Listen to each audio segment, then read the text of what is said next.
Hello and welcome to the aForm show. My name is Alan George and thank you very much for tuning in. Each week, we sit across from thought leaders and change makers in the architecture and design space of the GCC. We dive deep into their experiences, both professionally and personally, and share their valuable insight as to what makes them tick. Our goal is to add value to your day and help you navigate your own personal creative journey. Finally, the opinions and the views of the guest speakers are that of their own. They do not necessarily represent the views and the opinions of the show or the host. Hello everyone, welcome to this week's show. On this week's episode, we are joined by Baharash Bagherian, a master planner and entrepreneur. He has been a part of multiple developments that have gone on to redefine the urban fabric of multiple cities. Currently, he is the CEO at URB, a leading multi-disciplinary team of urban planners, architects, landscape designers, and engineers. A very interesting mix, we must say. Together, they aim to design the next generation of sustainable cities. So without further ado, let's get into it. Good morning. Good morning, How are you? Thank you for having me on the show. Thanks a lot. Hope that we can do something exciting in this podcast. Definitely. You have been a guest which we have been trying to get on for a while, purely because as architects and urban designers, I feel that everyone obviously understands what sustainable cities are, what net zero cities are.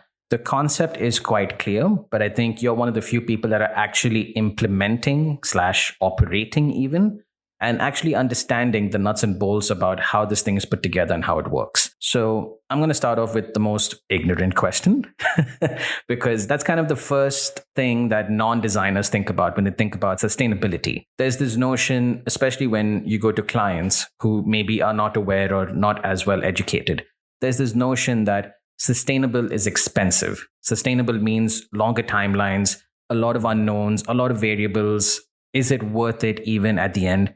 So that's kind of my starting point with you. Is sustainable really more expensive? Well, the short answer is no. It's a very common misconception that a lot of non-designers as well as designers have. So it's not just the non-designers who believe that. You'd be surprised how many developers, very well-experienced developers I have met, including people who are highly experienced within the industry, who still believe that sustainability is an expensive addition and they always see it as an added item. And it's not that that's the case. It's a problem that the knowledge on the subject is so limited because it hasn't been applied by many people, especially at the mega scale. When we talk about sustainable cities, you'd be surprised. I was with one of the leading developers a while back in a meeting where they wanted to add sustainability to a project. And I was quite shocked that such a developer was using that term, adding sustainability. So I told them that it's not something you add, right? Sustainability is something that you integrate within the design.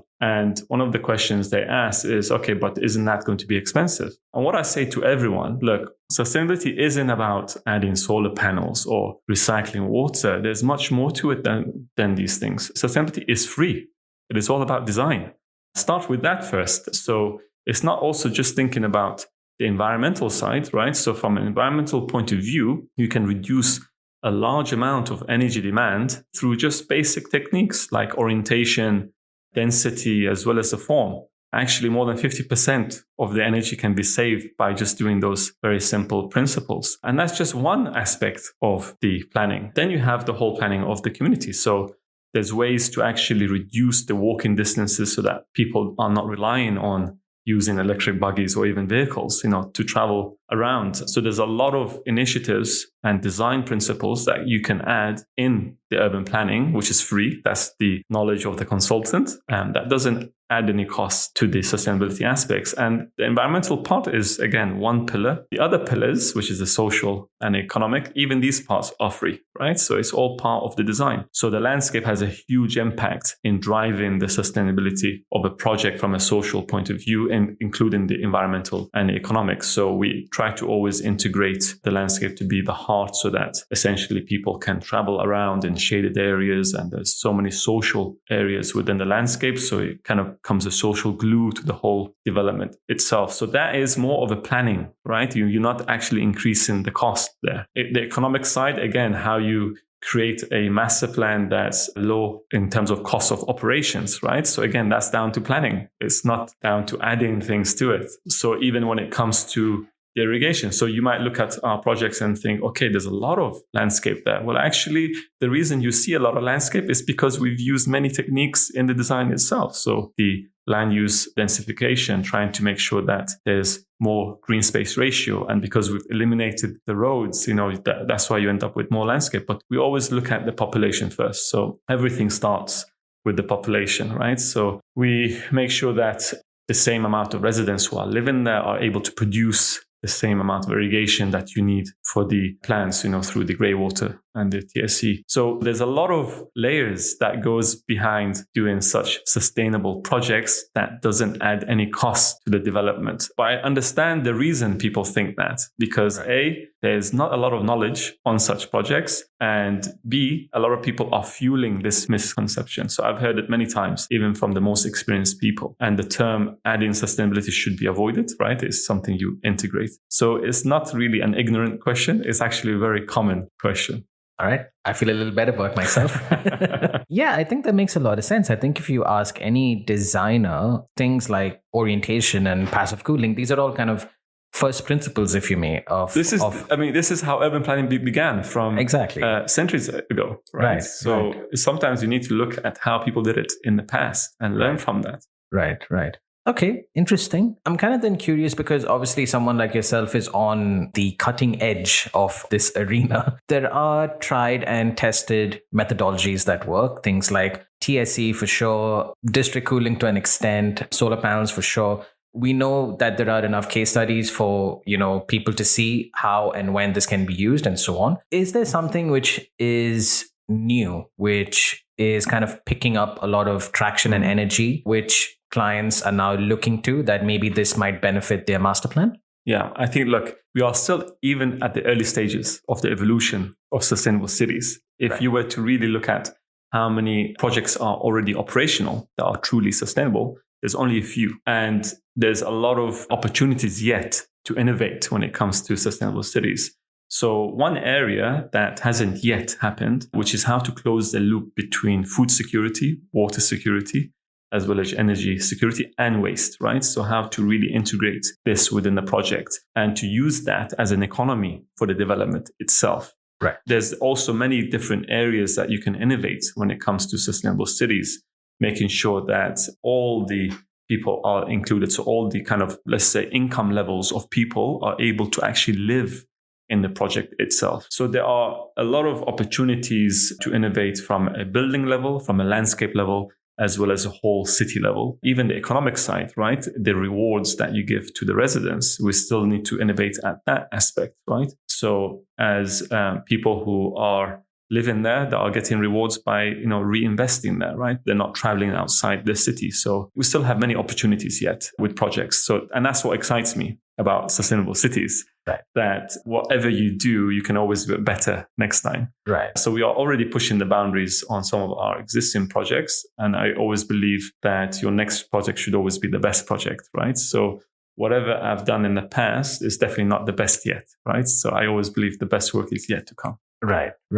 So would it also then be fair to say that, of course, on one hand, when you do have a blank canvas to an extent, where you have an empty plot, an empty site, opportunities there of what can be done, endless, probably. Do you think there are just as many, if not more, opportunities within existing cities to kind of bring them up? Absolutely. And we don't always start with a blank canvas. Right. I've worked on projects where, maybe there was a blank canvas in the sense that there weren't any buildings on site, but actually there were many constraints that provided opportunities for the master plans.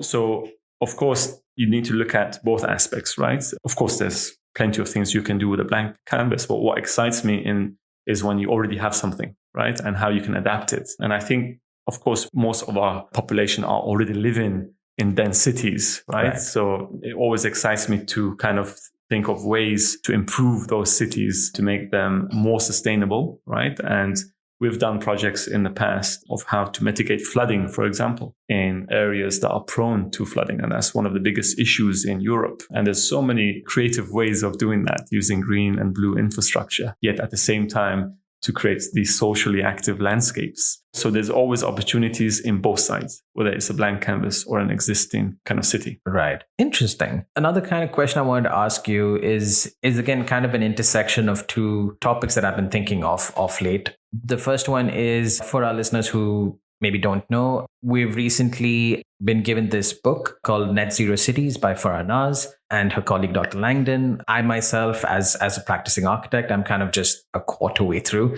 It's quite a dense book, but a lot of kind of valuable insight there. And at the same time, I'm also a bit of a science fiction geek, and I have kind of been thinking about kind of Blade Runner 2049, dystopian future, if you may. The more I read and kind of educate myself about net zero cities, it sort of seems very tech heavy, AI heavy. And to me, it seems like we may be going down towards a kind of Blade Runner situation. Mm-hmm. However, on the other hand, I can see how it can very easily be the other extreme, wherein it's almost technology free even, or, concealed in such a way that one doesn't even see it. So I'm kind of interested to hear from you, from what you're seeing happening right now. What does a net zero city look to someone like yourself? What can a designer expect to see as a net zero city in, say, the next few decades? Well, let's first understand what is a net zero city, right? So a net zero city is a city that essentially is able to harvest its own energy that's producing, that's consuming on site. So that's mainly to do with energy. And that doesn't mean that you can have a net zero city that's sustainable, in essence, because you can have two cities, one that is net zero, but it might not be even livable to live in it. It might have not thought about the social aspects of sustainability or the economic. And yet another city that might not produce its own energy on site, but yet might be amazing to live in, right? The social aspects are all there, as well as the economics. So it's more about what would the future net zero sustainable cities would look like. And I'm actually with you on the sense that technology should be something that should enhance the quality of life rather than lead it. Right. And I think as humans, we have lost touch with nature, right? We have in some ways lost our ways with our kind of quality of life and the way we should be living. And I always believe that when you create in such destinations or cities, you should almost take a step back and go back to the basics, right? Technology is something that you enhance your project with. So I'm all up for using renewable energy and water recycling on site. But what excites me as a designer, and especially the projects that we're working on, is we're going back to the basics first. Get the basics right, making sure that the landscape is something that's activating the whole project, is car free. Walking, right? Think of walking, right? So with walking, you don't need anything. You use your feet, right? Right. To get around.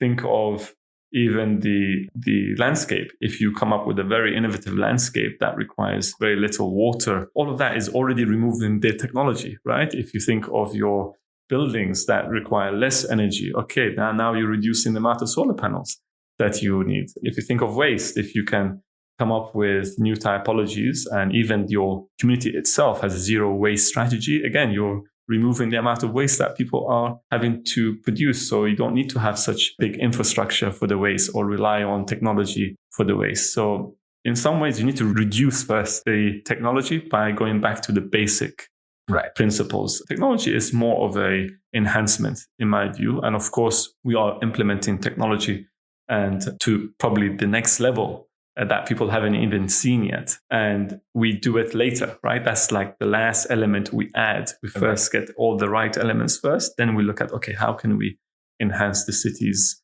livability? So yes, through IoTs, making sure that sensors are everywhere that's required. So, if the bin is full, the company gets a message, okay, now we need to go and empty that bin. We don't need to go every day to empty that particular bin. The rooms inside the buildings, if no one's occupying them, the systems are able to go below, right? The lights are able to come off. Even the people who are operating the city can monitor the way people are living there so that they can provide better services. So technology can be used in a very effective way to enhance the quality of life, but it shouldn't be something that tries to improve people's life because the planning was done wrong, right? So get the planning right and then use that as an enhancement. Yeah, shouldn't really be an afterthought. Exactly. It should be actually, the planning should be done first, and that's the focus. Then, okay, how could we improve it with some technology? Got it. So on that note of, kind of getting the basics right, as a designer myself, I've tried in the past to obviously be inspired and kind of try out new things which maybe have not been done in this market before. And I'm sure a lot of architects have kind of been in my shoes as well. For a project a while earlier, this is a couple of years back, obviously, and times have changed. Our client was looking at having water-cooled slabs and roofs and so on. Kind of the same idea of kind of heated floors, but inverted. Mm-hmm. Now, in theory, yes, sounds like it should work. I didn't know of anyone who even did it here. Finally found a supplier who was willing to take a shipping container and fit it out and study it in the summer and see what happens. And all of that was even possible because the client that we had was fairly open to even investigating something like that. The question that I have to you is, when designers do want to push the envelope and try things which haven't been done before, how does someone like yourself who's experienced in this field, how do you go about a proof of concept, if you may? I mean, if you present something to your client and they say, oh, we've never seen this, we don't know if this will work, how do you go about kind of convincing them or telling them this is the right way to go? Yeah. In some ways, we are fortunate because we are only focusing on one kind of key topic, sustainable cities. Right. And in our case, because we have done it and it's operational, right, there's less convincing to do. But before URB, I, like yourself, I was obviously working as architect, and I also had another studio before I set up URB. So at that time, yes, I, like you, was coming up with wacky ideas and new, let's say, designs. And I think there's nothing wrong with that, right? Sometimes you attract the right people, the right clients. And that's what it takes. You need to attract the right, let's say, client who wants to do something that is pushing the boundaries. But at URB, it's very different for us because the clients who are coming to us want that. And this is the only thing that we would do, right? We wouldn't do something that doesn't push the boundaries. So we've made that very clear in not only the values and the mission of the company, but also in the projects that you are seeing. And that's the way forward. I always believe that there's a contribution every architect and designer has to make, right? Or can make, right? This is the power that you have, right, as a designer, that you can shape the way people live and to shape it in a better way. So with that power, right, why not use it? Why not actually try to push your clients down that route? If it makes sense for you and you can prove it through your work, then why they wouldn't do it, right? So sometimes it's to do with the lack of, let's say, data. So if you cannot convince your client in terms of the economic side and how you can measure the sustainability, but in our case, because we can measure it and we can show them how we've done it in the past, and the fact that there are other projects that are under construction as well, that embrace the same DNA of those projects, it's much easier for us to attract those clients who are looking to do sustainable cities. Right.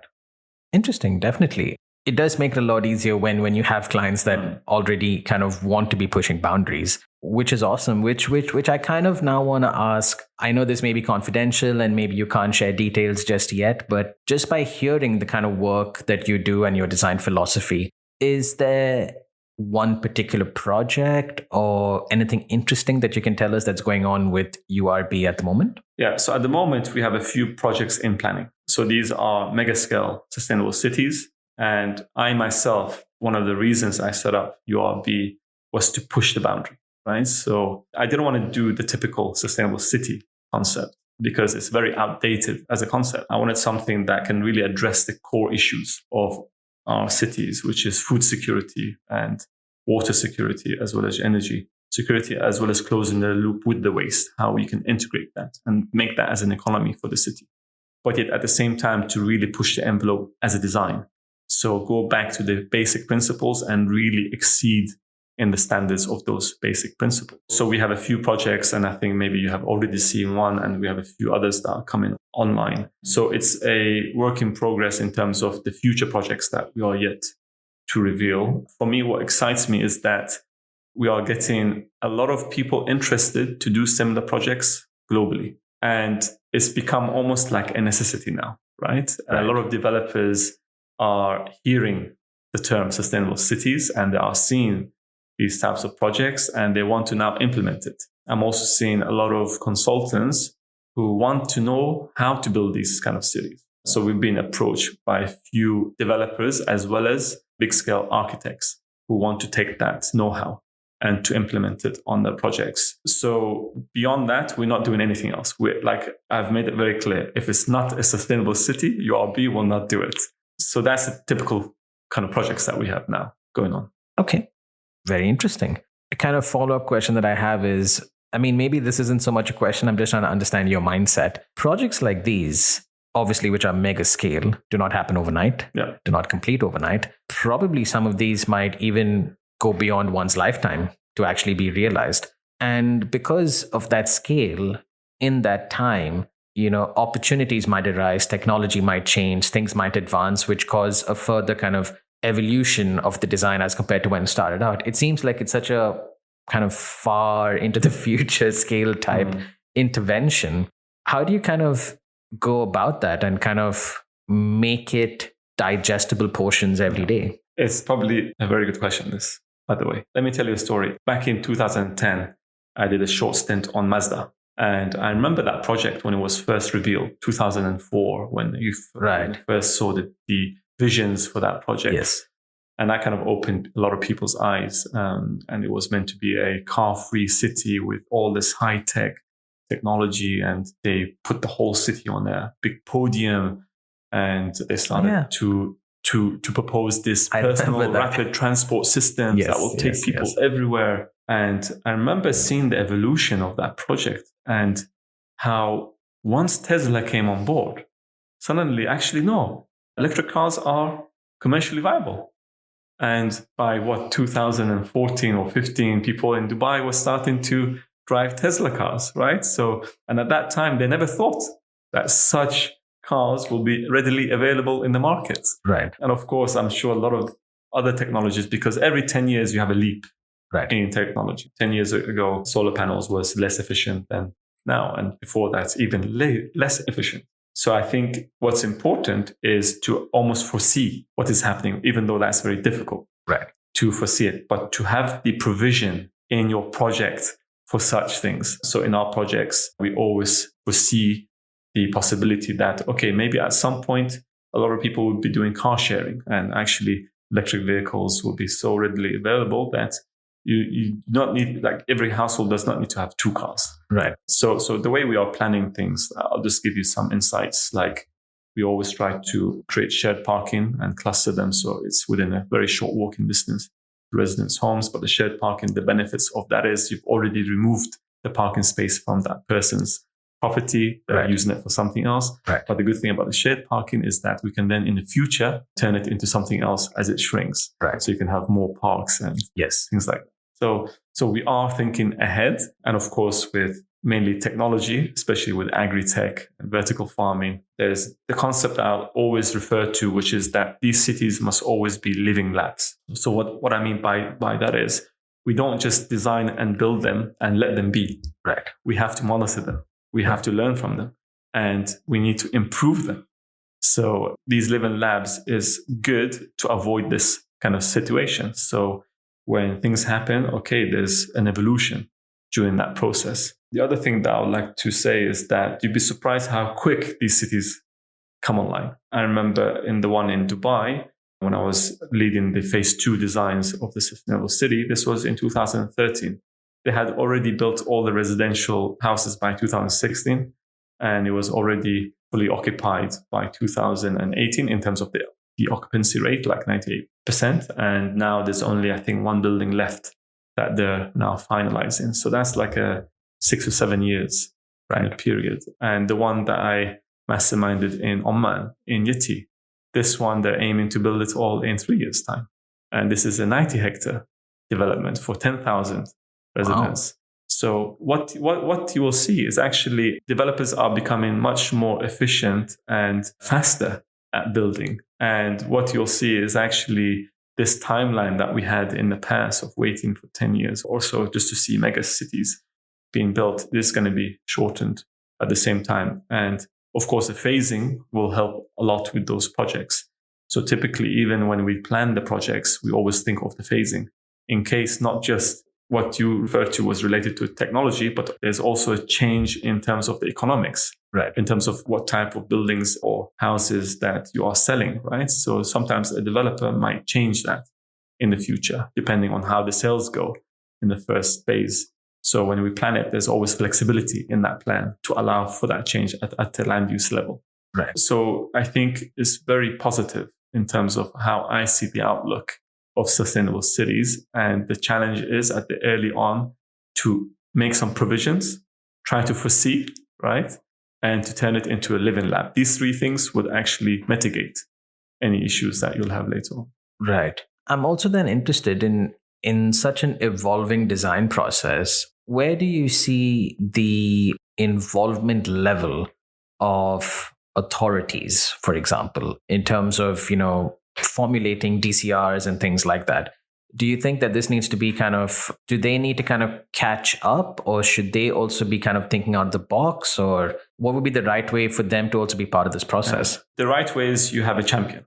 Right? Okay. You have the lead designer or the champion, and this could be the developer and the designer, right? And those champions will then go to other champions. Right. So these kind of, let's say, the Ministry of Energy or the Ministry of Water, and they will have a champion from their side, right? And typically what I found is that these projects are very much attractive to those authorities, right? They become almost like a role model within their departments. Yes. So actually a lot of people come behind that project, and they want to now help you and push the boundaries. Sometimes it's the other way around because they don't understand it and they already have certain policies in hand. Sometimes you have to challenge them, right? You have to really question.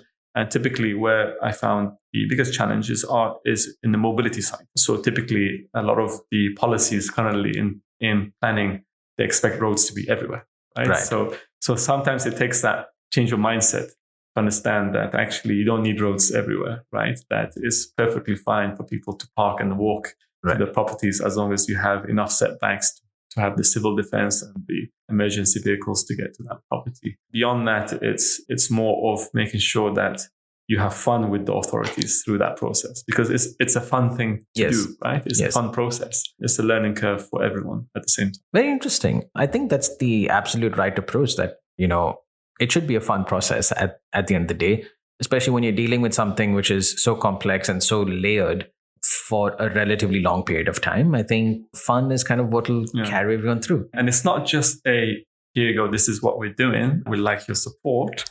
And they come back and say, okay, this is what we're going to offer. It's not like this. Right. There are many workshops that goes behind, many different meetings, but it's all positive. Right. It's all positive. So typically, especially, let's say, I'm just going to pick any subject. Let's say waste. Typically, the authority who's dealing with the waste will want to know the type of waste that's been generated, all the kind of waste streams, the quantities. Then they will then understand how they can help you. Right. So, and are you going to have something on site for them? A waste recycling plant on site? Is it biogas? So all of this is an early discussion you need to have. Right. You cannot just do something and just let it be. So it's exciting because now you have many people also on board, right, early on. So now the real success of these projects is when you have these champions fully involved, rather than having to tell people, this is what we're doing. Right. Help us do it. Right. I think that's brilliant. I think for all the champions listening in, you know who you are. Yeah, we just need more of you.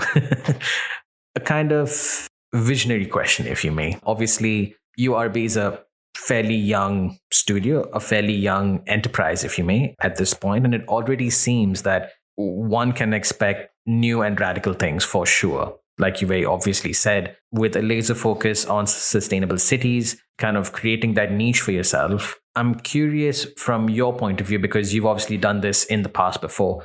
What is your vision for URB? What do you want it to achieve? What is it going to look like? What's the kind of ethos behind it? The ethos is, well, first, the mission is to be the global leader when it comes to developing sustainable cities. And whilst doing that, we want to prove to people that such projects are not only economically viable, that this is the only way to build such cities, and we need to do it now.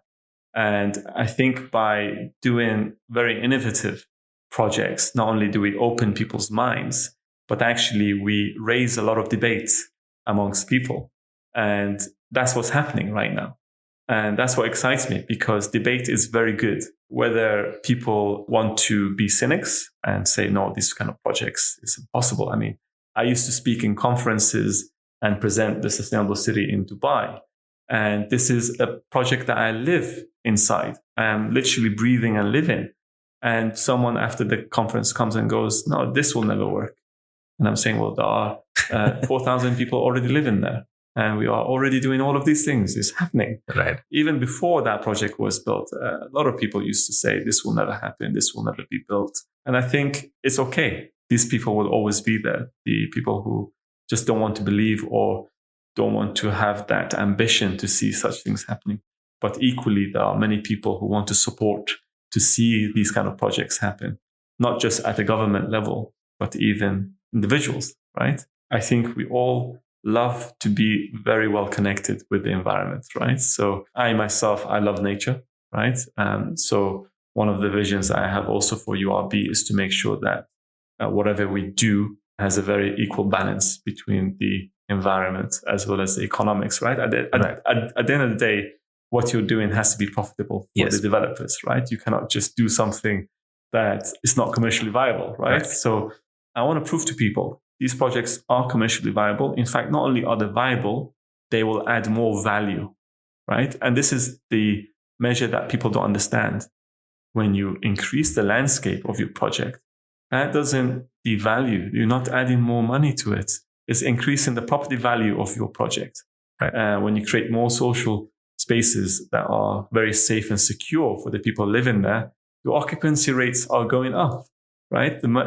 Commonly, the occupancy rates of developments here is around 60%, 50, 60%. But with these kind of projects, we're talking up to 95, 98%. And this is very good return on investment for any developer. So there's a lot of economic sense behind these projects. And that's what I'm trying to prove to people. But to give you a very short answer, we will be the leading developer of sustainable cities globally. We can't wait. We can't wait. You heard it here first. No, that's awesome. I think that is very exciting. I think that you can tell that you're obviously very passionate about this. And I suspect that people listening to this podcast, there are a couple of master planners listening to you and thinking, I want to do that too. I want to be part of that as well. But of course, they may be lacking in experience or, have a few blanks to still fill in. What would be your advice to kind of the young master planner in today's design ecosystem? I have quite a few advice. All right, let's go. Get the notepad out. All right. Not just to the master planners. I think, I don't differentiate between a master planner architect and a landscape architect. I think in some ways you need to be adaptable to really do these types of projects. You need to think as an architect, you need to think as a landscape architect, as an urban planner, and as an interior designer. And let me go back to this as well later, because at a master plan level, a lot of it is driven through landscape. So you need to put your landscape hat on, right? And think very clearly about how to create a master plan where the landscape is a social glue to the whole development. That has to be the heart behind these projects. This is the thing that will eliminate your cars. That's what's going to make people walk. That's what's going to make people happy, right? That's the livability aspect of projects. It's all in the landscape. Right. From an architect perspective, you need to think of the typologies of your building. Of course, the typologies has a huge impact on the quality of life of people. And from an urban planner, again, forget the old way of thinking of let's design our buildings and our land use and anything in between as a landscape. You need to do it the other way. Do your landscape first. Anything in between is your buildings. And from an interior, reason I bring the interior to it is because we spend 80% of our time, more than 80% of our time indoors. So you need to think of the quality aspect, the well-being aspect of those buildings. And that has an impact on the typology of the building. So as a master planner, you're not just doing massing. You're actually developing the initial guidelines and concepts for those buildings, which will have an impact on your master plan. So this is just a short, let's say, advice I would give to people in their approach. But let me take a step back before you even touch a master plan. it's whatever you do, you need to have fun doing it, right? So if you're not having fun, you're not going to do something great, right? So you need to almost enjoy the process. So if you can enjoy the process and have faith, right? Have faith in the process, a lot of exciting things can happen. This is actually how we do it. So we go through many exercises when it comes to developing these master plans. And because you go through so many exercises, you need to have fun. You need to be relentless doing them. And something else that I would say is you need to also have a good attitude as a master planner, right? When you are creating these projects, at some point you also have to present them, right? So you need to be very passionate about that design, right? If you believe in it, the person opposite you will also believe in it. Absolutely. If I have to also give advice, because there's different, I say, levels of experience. If I have to give advice to the young architects who are just starting out, the skills is something you will always learn, right? But your attitude, your character as an architect is what really matters. And that's what I've always said to anyone who I hire, right? So skill sets you can learn in the process. So make sure that you stay as hungry as possible now, right? And there's no delay in that process. And the earlier you start, the more successful you'll be, right? And the earlier that you start, the more chances you'll have to be involved in such projects. I always believe the power of manifestation, right? I manifested on many occasions that I will work on this project or that project, and it happened. I met those people who were the CEOs of those companies. And I do believe in that power. If you keep manifesting, things will happen because you will do it. Right. It becomes a habit. Right. And you will almost attract yourself in that direction. Right. I think it's a learning process for anyone to go through. So if this is your art, right, and you're committed to it, things will happen. Right. I think that is very inspirational. And I think that is a very practical thing, yet a bit abstract for a lot of designers and architects. But I'm a complete fan of that. I mean, this very show is kind of something which I never thought I would be doing, but I mean, here we are, and it's exactly because of that. I kind of saw myself having these conversations with designers like yourself, and it kind of just worked its way out. I guess your kind of conscience picks up certain things which kind of lead you down that road, without, of course, getting a bit too, philosophical about it. But yeah, that's pretty cool. Baharash, as we kind of wind down the episode, I did have a closing question for you, but I'm going to switch gears and not ask that, because I think there's something which may be a lot more interesting. As kind of the closing question to you, we typically ask the utopian question, but I'm not going to ask that question. My question to you is, who inspires you and why? It can be a designer, can be anyone, but who inspires you on the daily and why? I used to have a few designers that used to inspire me when I was younger. And someone recently asked me what kind of message you would give to someone else in terms of who they should look up to, who they should find as an inspiration. And my answer to that was actually first inspire yourself, right? If you can do some work that inspires you and focus on you, not other people, you'll do some great work. Early on, I was inspired by an architect called Nader Khalili. I loved his story, right? He gave up his commercial company, his practice, to travel to the most deprived areas in the world and build these earth homes, right? So I love the idea of someone essentially shaping other people's lives who are in need by using his skills, right? So this was a very selfless thing to do. Right. And that's the power that we all have, right? As architects, is that selfless power and the decisions that we can guide by the actions that we take, right? So it's not always about making a profit. It's how could we use our art and our skills and the things that we are good at to better other people's lives. So I think there are many examples of such people who have done so. Nader Khalili is one of them. And these are the type of people that I always recommend others to follow and to take inspirations from. But first, it needs to start with you, right? Inspire yourself first before you can look at someone else to inspire you. Right. For everyone listening, I cannot think of a better message to kind of conclude this episode on. Inspire yourself and everything will fall into place, I believe. Baharash, as a final sort of request, basically, if people listening in want to get in touch with you, want to learn more about URB, maybe even have something to share with you, want to pick your brain about particularly something design related, what's the best way for them to get in touch with you or learn more? Okay, it's a tough question, this, because actually we get a lot of inquiries every day. I have a marketing manager here with us, so I think this is a very tricky question here, right? Because we don't want to add more emails to the emails that we already have. What I say is, look, I'm actually very social, and I always try to help many people. That's why I'm helping even universities here, providing opportunities for young architects, and I'm also helping them with juries, and I'm actually going into a lot of speaking slots, lectures at universities. But I'm also social on social media. Right. So they can always reach out to me there on my LinkedIn or on the company's profiles. And we are always social. So we will respond. Okay. And I'm always willing to help people who genuinely want to learn.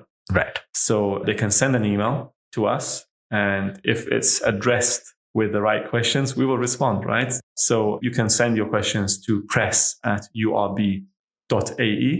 Mention this podcast, right? And we'll surely be able to help you. Right. We'll have all the specifics linked down in the show notes. So if you guys do want to kind of follow up, it'll all be there. Baharash, thank you so much. Thank you so much for your time, for your insights, and for your kind of outlook to this lovely field that we all love. And yeah, on behalf of the show, thank you so much. And thank you so much, Alan. We definitely hope to have you on the show in the future as well. It'll be a pleasure. Thank you again. All right. And for the rest of you guys, we will catch you guys next week. Fellow aFormers, thank you guys for listening.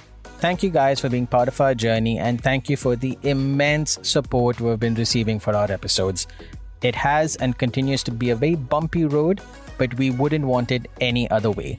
If you enjoyed this episode and it brought you value, please share this episode with anyone who may benefit from it. But of course, if you loved the episode, follow us on Instagram and LinkedIn, send us a little DM, and we may just send you a secret link to a secret episode which we've been working on. Wink, wink, nudge, nudge. See you next time. Keep sketching.